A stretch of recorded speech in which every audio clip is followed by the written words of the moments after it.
Locke is not arguing for absolute freedom in the sense of no limits. He is arguing for the maximum possible freedom consistent with equal natural rights and non-arbitrary law. For Locke, freedom is not license, chaos, or exemption from all restraint. It is freedom from being under another person's arbitrary will. In civil society, liberty means living understanding, known laws made by consent, while remaining free to act in all areas the law does not forbid. Lockean liberalism is revolutionary not because it abolishes order, but because it redefines order around the individual rather than around throne, tribe, church, caste, or inherited hierarchy. Before Locke, the dominant political imagination usually began with some version of duty before choice, hierarchy before consent, community before individual, inherited station before self-ownership.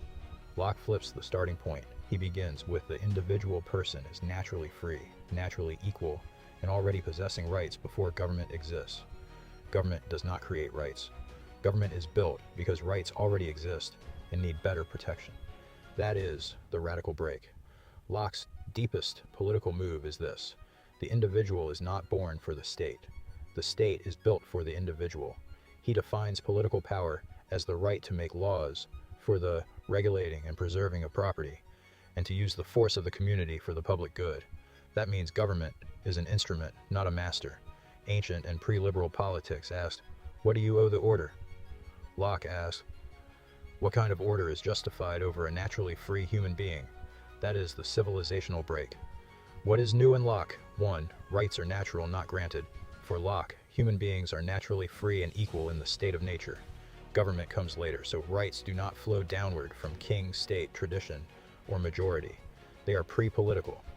This is why Lockean government is limited by design. It cannot be the source of your rights, because it is a creature of those rights. 2. Freedom means independence from arbitrary will. Locke explicitly says liberty in society is to be under no legislative power, except one established by consent, and not under any arbitrary will. Freedom is living under a common standing rule, not being at the mercy of another person's command. Locke does not oppose rules. He opposes rulers acting like owners. 3. Consent is the basis of legitimacy. Political rule is legitimate only because free individuals consent to form a commonwealth. That directly attacks patriarchal and monarchist theories, like Filmer's, which treated political rule as an extension of father rule. This is why Lockean politics feels so modern. Authority must justify itself to the person, not merely point to tradition. 4. Government exists to preserve, not manufacture, liberty and property. Locke says people enter society to better preserve their lives, liberties, and estates, what he collectively calls property. Civil government exists because the state of nature lacks settled law, impartial judges, and reliable enforcement. Government is not the author of freedom. Government is the referee of freedom. 5. Equality before law is the anti-anarchy mechanism. Locke insists that established laws must apply with one rule for rich and poor alike. Judges must be upright and controversies settled by known law. Taxes require consent. Legislative power is fiduciary and cannot be transferred arbitrarily. So Lockean liberty is not everyone does whatever he wants. It is equal freedom under neutral law. 6. Property begins with self-ownership. One of Locke's most famous claims is that every man has a property in his own person, and that the labor of his body and the work of his hands are properly his. When he mixes that labor with something held in common, it becomes his property. Your labor is yours because your person is yours. Property is not a random pile of stuff.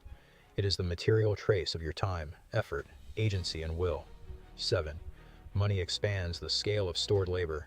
Locke's property argument develops from direct appropriation through labor into a world where exchange and money allow labor to be stored, accumulated, and transferred without spoilage. His discussion of money explains how unequal holdings can arise through consented exchange. 8. Nobody has a rightful claim over your person. Locke is ferocious against slavery, understood as subjection to arbitrary absolute power. He says a person cannot rightfully give another absolute power over his life, because no one has such a power over himself to begin with. 9. Tyranny is power beyond right. Locke defines tyranny as the exercise of power beyond right, for private advantage rather than the good of those under it. When rulers abandon law and substitute will, they become tyrants. In paternalism, even when power claims to act for your own good, Locke asks whether it is grounded in rightful authority or whether it has become arbitrary domination. 10. Revolution is justified when trust is broken. Government is a trust. If it tries to destroy property or reduce people to slavery under arbitrary power, it enters a state of war with the people, and the people recover their original liberty to institute a new government. That is a devastating anti-totalitarian point. Obedience is conditional, not sacred. How Locke attacks the older moral world. Locke is fighting a world where moral worth often meant accepting your place in a fixed order. In older frameworks, the person was intelligible primarily as son, peasant, Christian subject, guild member, noble vassal, or servant of the common good. Locke does not deny society, but he denies that society has first claim over the soul and body of the individual. Political society is a human construction for civil interests, not a sacred organism to which persons are naturally subordinate. In the old order, you belong to the order. Locke says the order is legitimate only if it protects what already belongs to you. Freedom versus security. It is not quite right to say Locke puts freedom above security in every sense. Locke often says people enter society for better preservation, safety, and security of their property. But the crucial Lockean point is this: security is legitimate only when it is the security of rights, not the excuse for arbitrary power. He does not believe you should surrender freedom to be managed like a child. He believes people create government to secure their liberty, life, and estate more reliably than they can in the inconveniences of the state of nature. Locke does not trade freedom for security. He makes security the servant of freedom. Why Locke is not an anarchist. Locke is not saying there should be no authority. He's saying authority must be consent-based, limited, general rather than personal, rule-bound rather than arbitrary, aimed at preserving rights rather than consuming them. He thinks government is necessary because without common authority, there are defects in the state of nature, uncertain application of natural law, partial judgment, and weak enforcement. Liberalism does not abolish command. It abolishes the idea that command is self-justifying. Property as extension of individuality. Locke clearly grounds property in the person. Your body is yours, your labor is yours, and what your labor appropriates becomes yours. In a Lockean sense, property is not morally external to the self. It is not identical to personhood, but it is connected to personhood because it embodies agency, work, planning, and responsibility. To seize it arbitrarily is not just to rearrange resources. It is to invade the sphere where the self acts in the world. How this interacts with socialism. The Lockean tension with socialism is straightforward. The Lockean side believes the person owns himself, labor is his, property arises from labor and voluntary exchange. Government exists to protect property, not absorb it into collective purposes. The socialist tendency, broadly speaking, many socialist traditions treat property, especially productive property, as socially conditioned, socially produced, or subject to collective claim. From that standpoint, individual title can be overridden by distributive justice, class claims, or collective need.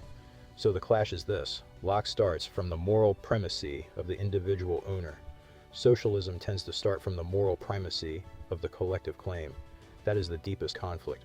Another way to say it, Locke asks, how do we protect the individual from being used? Socialism often asks, how do we stop private ownership from dominating society? Those are different moral starting points. Once labor and its fruits cease to belong first to the worker becomes partially available to the purposes of others. That is a Lockean argument in spirit, especially given his attack on arbitrary dominion and his grounding of property in self-ownership. He would not endorse unlimited freedom to violate others, freedom from all law, confiscation-proof property in every imaginable case without consent or public law, a politics with no public good, total moral relativism, an atomized social world with no duties at all. Locke believes in natural rights where people are equal, but not morally unbound. Freedom is constrained by the equal rights of others and by the moral law against harming others in their life, liberty, and possessions. Locke's revolution is not merely that people should be left alone. It is that each person already belongs to himself before any ruler, priest, class, or nation can claim him.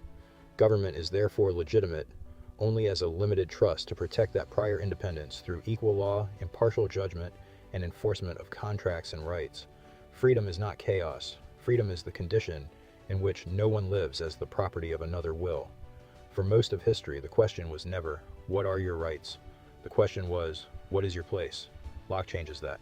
He starts with a human being who is not born as raw material for king, church, tribe, or class. He starts with a person who already owns himself. Because the person owns himself, his labor is his. Because his labor is his, the fruits of that labor are his. Those fruits are expressed by property. Because rights exist before government, government cannot be their source. Because government is not their source, its only legitimacy is in protecting them. That is why Lockean government is limited, legal, consent-based, and anti-tyrannical. This is not anarchy. Locke does not want a world without rules. He wants a world without masters. Freedom is not being unbound by all law. Freedom is being bound only by law that is known, general, impartial, and rooted in consent. Locke does not worship danger for its own sake. He accepts government because rights are insecure, without settled law and judges. But security is not allowed to swallow liberty. Its job is to guard liberty. Any politics that says your labor belongs first to society has already crossed the anti-Lockean line. Because once your labor is no longer yours, your time is no longer yours. And once your time is no longer yours, part of your life belongs to someone else. The world before liberalism said, you are born into obligation. Locke says, you are born into freedom. And the whole moral burden of politics is to explain what gives anyone the right to touch it. John Locke's great political revolution was to place the individual before the state, not the state before the individual. In his view, every person is naturally free and equal, already possessing rights before any government exists. That means government does not create liberty, property, or rights. It is instituted by consent to protect them more securely through known laws, impartial judges, and common enforcement. Locke's liberty is not chaos or license. It is freedom from living under the arbitrary will of another. Because each person has a property in his own person, his labor is his, and the fruits of that labor become an extension of his agency in the world. Property is therefore not a mere convenience granted by rulers, but a moral consequence of self-ownership. That is why any power that claims your life, labor, or estate for purposes you did not authorize moves toward tyranny. Locke's liberalism is new because it rejects the ancient habit of treating the individual as the last consideration beneath hierarchy, security, the collective, and duty. It makes political order answer to freedom instead of demanding freedom answer to political order.